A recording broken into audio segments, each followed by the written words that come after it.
Venetian, so if you can just film the palette there for a sec. So we're going to take the limited palette master system, and then we're going to apply it on top of the painting. The painting has an underpaint in raw umber, black, and I brought in tiny bits of Venetian. We've made a small mix here of Venetians, burnt siennas, whites coming off here, yellow ochre systems as well. Here's our lavender system, which is black and Venetian, and a bit of yellow ochre, and our green system is black and yellow ochre. Okay. So when I work out where to add colours, it's kind of like a printing machine. I go across like that, and I just look for everywhere a colour exists, and I drop that colour in. So if I go into my eye, I see the eye. That's this beautiful kind of red here.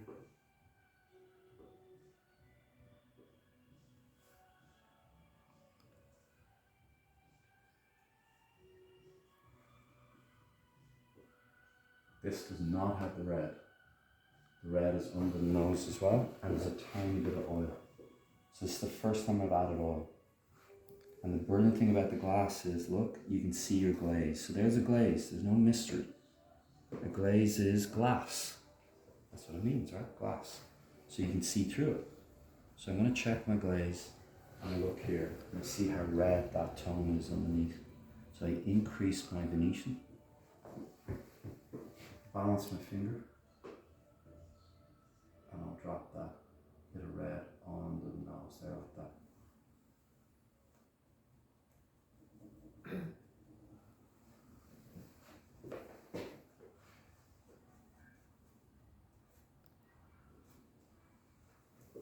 Okay, that's red there. So I get my brush and just clean like that. I get into the center of the brush like this and lightly caress the paint out, because that red is so potent. If I don't do that, it'll contaminate everything. I'm now going to shift to my pinks. So there's the line we're in, and I'm going to create a pink line off it. Okay, so I'll go here, I'll take my white, my Venetian, both sides of the brush like that, and then I check my painting and I look to see, can I see the pink anywhere? I'll do a little test with it, so I'll add look this here like that, and I'll see how does it look. Looks okay, right? Okay, so might go with a bit of that in the ear look.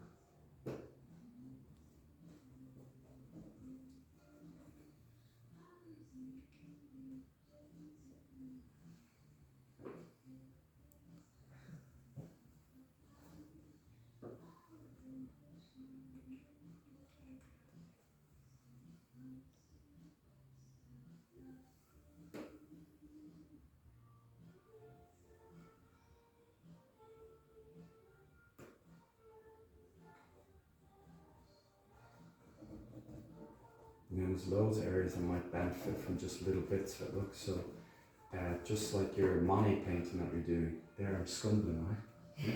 I'm dropping in little bits of pink, look. The tiny particles there, right? So it's that parts per million thing that I like talking about all the time. I'm putting tiny particles of the pink in areas that I think it might help. It doesn't mean it's the end colour, right? It just means that it's going to help.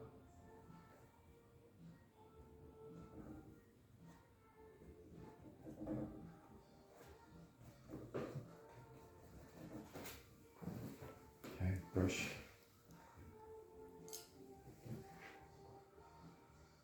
Okay, now I'm going to create a yellow white.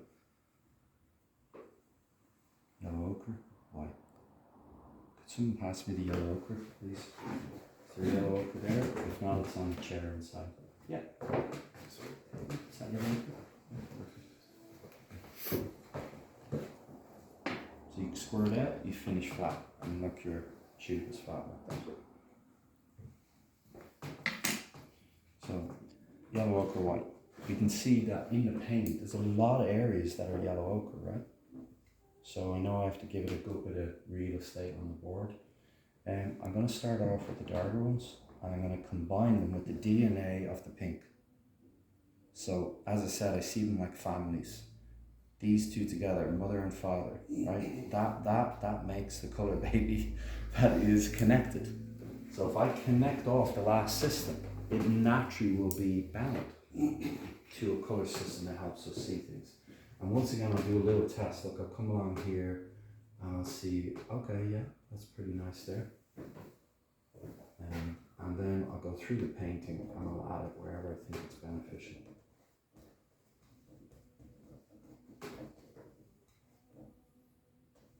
Definitely in the ear. A really nice colour for the ear. So this is where that thing of not painting too thick comes in. Do you see how I made to adjust the temperature of the ear?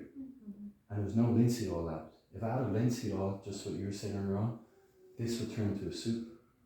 And you don't want that. But if I have no linseed oil, it means I can drop tiny particles of this on top of the last one, just like you're learning with your clouds. And it doesn't disturb the surface too much. It's really, really important, right?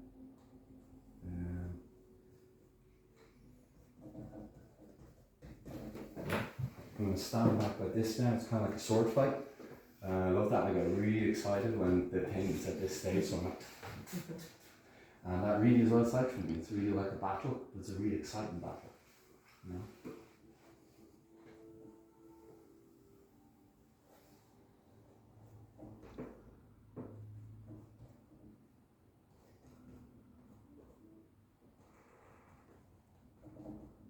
There's that little dot. You notice I'm doing that rhythm all the time? There's that rhythm I call falling rain.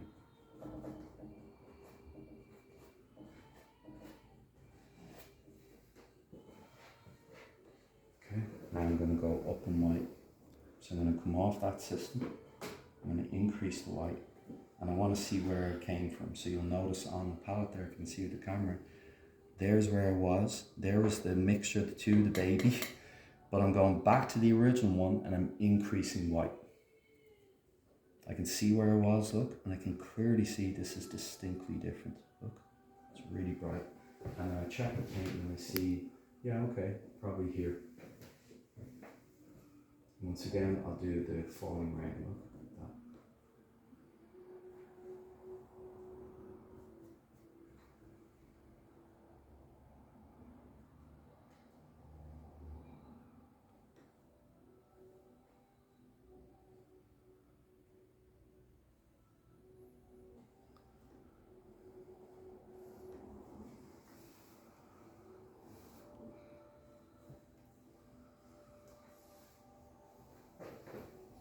Paint is picked from the side, it's not that way, look. You just paint your board, it's that way. Then it's loaded in the brush on the top. Like at the peak. And I know just by intuition, I know it's on this side, it's not on that side. Because I went that way, right? So it's stored here. If I turn my brush that way, I should get quite a thick brush. So the only reason I'll start in areas that I feel the area will benefit from a thick brush stroke.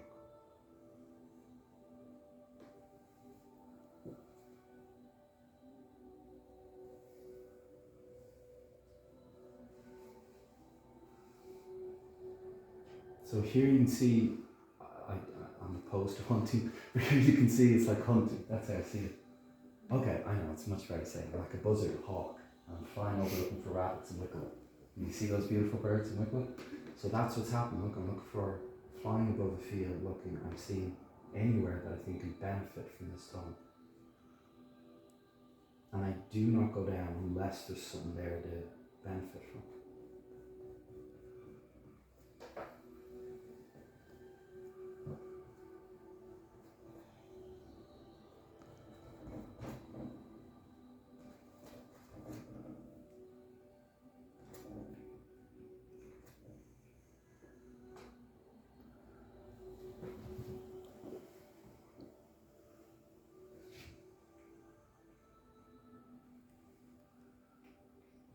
Okay, I'll go brighter again there. So I see the system I'm in. Drop it here, look. I'm going to increase pure yellow ochre to raise the yellow quality of the paint. Just yellow ochre by itself, and we'll see, you know, what we get to. I made sure there's no, oh no, don't put that in. So that has some of the DNA that we don't want. As we move to a brighter system, you don't want to have too much other colours in it. Okay, and then once again, I check, right? So it's looking pretty cool, right? And so let's check an area we know is bright. So we know this area is brighter. We go, okay, that's nice. So because I'm not using the linseed oil, it's a nice curl in the neck going that way, look. And remember, I don't care to get it exact. I really love that red there, look. I'm not going to get rid of it. It's really sinewy, like neat. I'm like, oh yeah, that's beautiful. Love that. So I'm going to keep that. And okay. So now we're going to unify some of these tones. There's a movement in the neck going that way. You see it? So we've got to make sure our brush stroke feels that sensation coming down. And that's what's describing the muscle. There's a movement going this way. So I was speaking to one of you yesterday about the water and the movement. Who was doing the neck? And I was talking to them. Is that you? Yeah. So there's that movement. I want people to picture like a waterfall. How is the water moving? That's the movement of your brush stroke.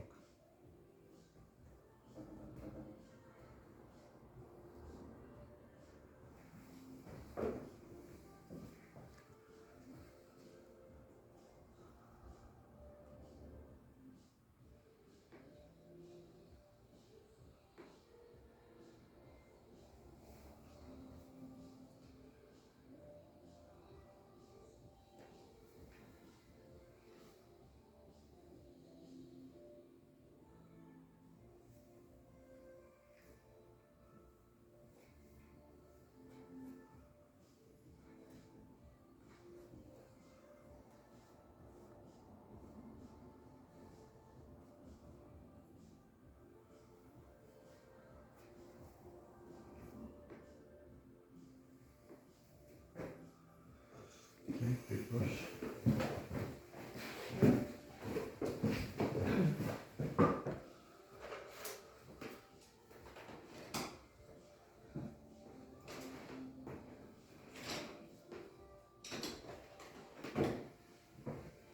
Okay, so for the white, you see the white is really powerful. So we're going to white out again. You know, don't go tight in the paint if you're doing, you know, a thick area that requires, you know, your white. So I'll take my white, come off the last system. Where's the last system? Here. Come off the last system. This is why you need a big palette. Come off the last system. Connect it.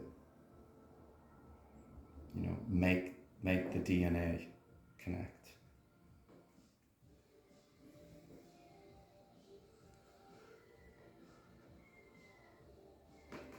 Okay.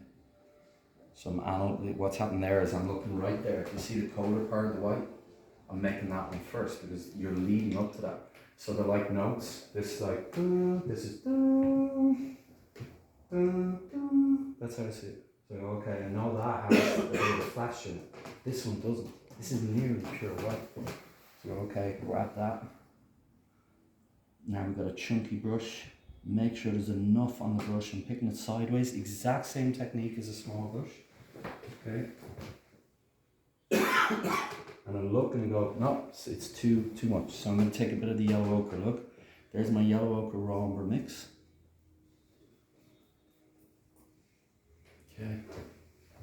Because the minute I put down the note, it seemed too high to me. It's got a bit of flesh in there as well.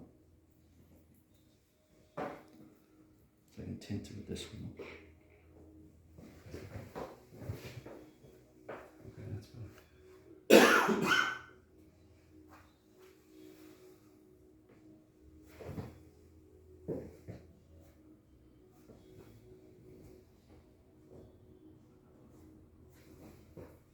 Okay, now I roll the white.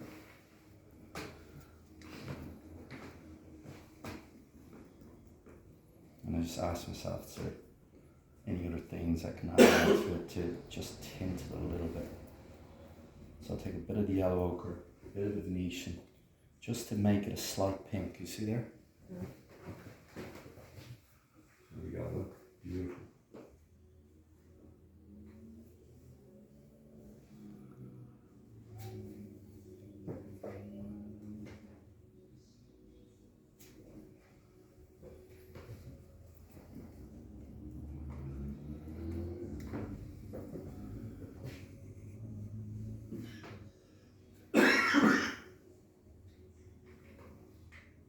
Now up here is a white, but we got to be really careful. like if we go too high, it'll collapse the head. So I'm gonna rethink it. I'm go, okay. Rethink, reverse. I'm gonna lower the white look. So I've used all my paint. I'm gonna lower the white down. I'm gonna bring in some impurities of the flesh tones and the other things we used. So look at the subtle difference there. Do you see it? Okay, it's very subtle, but it's enough. It should be enough. So we have a spotlight hitting his head.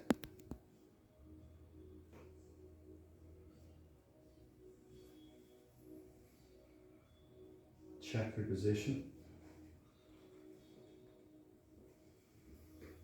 What's the sensation of the brush as it moves?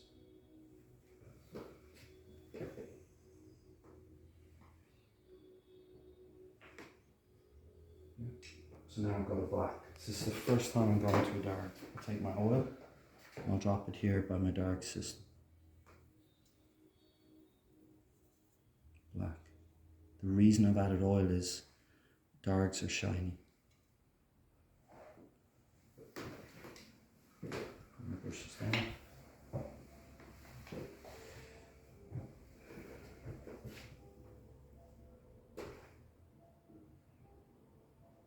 I do a check on the oiliness of the dark. I'm happy with it. Is it dark enough? I think it can be blacker. So drop my black in. Mix it thoroughly. So that's much more potent as a dark. Okay. Then I re-chisel the brush. So the brush look is really sharp. So when I mix, I never go like that. You break your brush. And then I always finish with chisel. Balance my arm like that. Put my arm this way.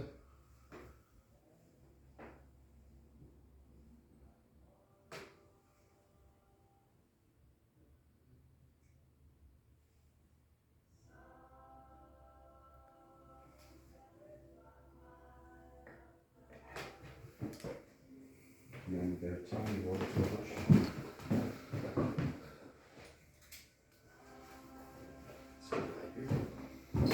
Watercolor brush here. And you'll take one of your flash colours. Look, don't use pure white. So I look, analyse and go, which one do I think? I think I'll go with this one here. And I'll pick that up from the side and make sure enough is loaded on the tip of the brush because you only get one shot with it.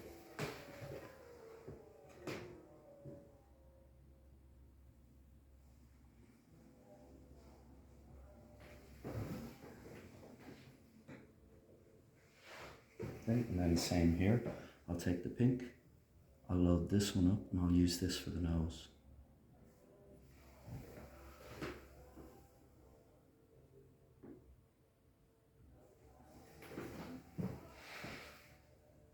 Okay, so I hope that was interesting for you and you got exposed to some great stuff there and you got to, that's like there's so much history in what you just saw. You know, it's like 25 years of study and it's happening in half an hour. So it's Rembrandt, Velasquez, Goya, all these painters, I'm obsessed with, and that's what you see in the painting.